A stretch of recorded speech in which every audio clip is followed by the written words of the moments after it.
Bonjour les amis, je vous propose ma réflexion et méditation pour le 20 mars 2026 élaborée spécifiquement à partir des textes liturgiques du jour. Vendredi 20 mars 2026, vendredi de la 4e semaine de Carême. Première lecture, le juste persécuté par le méchant. Sagesse 2, 1 à 12 à 22. Le psaume 33, 34, 17, 18, 19, 20, 21 et 23. Le Seigneur est proche du cœur brisé. L'évangile du jour, ils cherchaient à l'arrêter, mais il échappa à leurs mains. Jean 7, 1 à 2, 10, 25 à 30. J'ai intitulé mon partage « Le juste persécuté et l'heure qui n'est pas venue ». Nous voici au vendredi de la 4e semaine de Carême. Les textes de ce jour nous plongent dans l'opposition entre la justice de Dieu et la méchanceté des hommes. Le livre de la sagesse décrit le complot des impies contre le juste, une prophétie poignante de la passion du Christ. L'évangile de Jean nous montre Jésus montant à Jérusalem pour les fêtes des tentes et les réactions contrastées de la foule. Les uns croient en lui, d'autres cherchent à l'arrêter. Pour nous qui servons le droit et la justice, ces textes sont un miroir de notre propre combat contre l'injustice et un appel à la confiance dans le dessein de Dieu.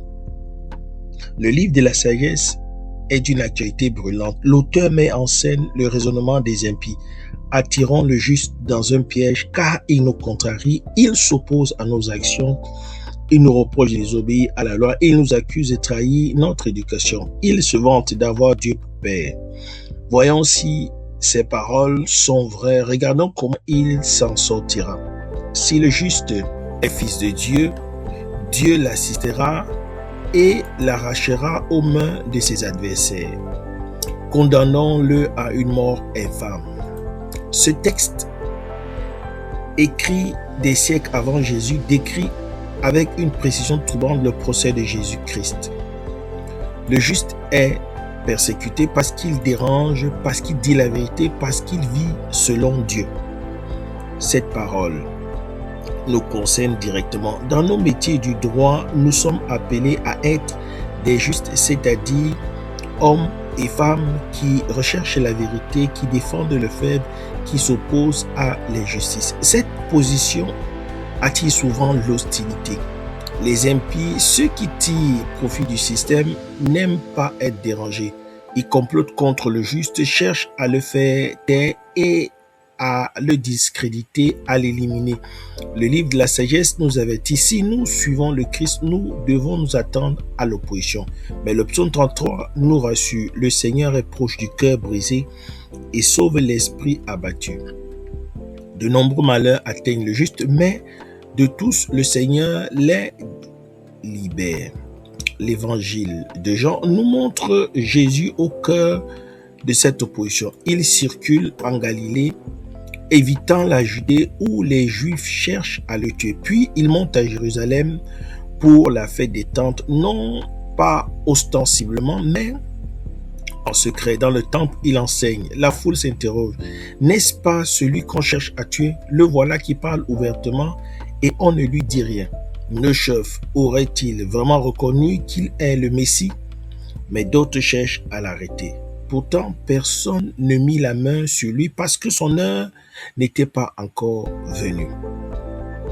Cette notion d'heure est capitale dans l'évangile de Jean.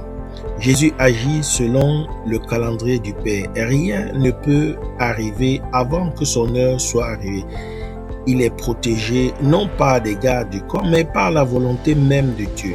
Cette certitude est pour nous une source de paix. Dans notre combat pour la justice, nous pouvons être confrontés à l'hostilité, aux menaces, aux complots. Mais nous savons que notre heure est entre les mains de Dieu. Rien ne peut nous arriver en dehors de sa volonté. Et quand notre heure viendra, ce sera pour accomplir le dessein de salut. Pour nous, professionnels du droit, cette page nous invite à la fois au courage et à la confiance. Courage car nous devons dire la vérité, défendre la justice, même si cela nous attire des ennemis. Confiance car nous savons que notre vie est entre les mains de Dieu, que notre heure n'est pas encore venue tant que nous n'avons pas achevé notre mission. Puissions-nous, en ce vendredi de carême, nous identifier à ce juste persécuté décrit par la sagesse qui est le Christ lui-même. Puissions-nous accepter de porter le poids de l'opposition pour la vérité et puissions-nous, comme Jésus, vivre dans la certitude que notre heure est entre les mains du Père qui nous protège et nous conduit vers l'accomplissement. C'est mon souhait, ma prière pour vous tous et pour moi-même. Merci d'avoir écouté. Bonne journée à tous et à toutes. Je suis la terre du Christ. Soyez des terres fécondes du Christ dans vos différents milieux de vie professionnels, les hommes de loi et assimilés en particulier. Que Dieu nous bénisse.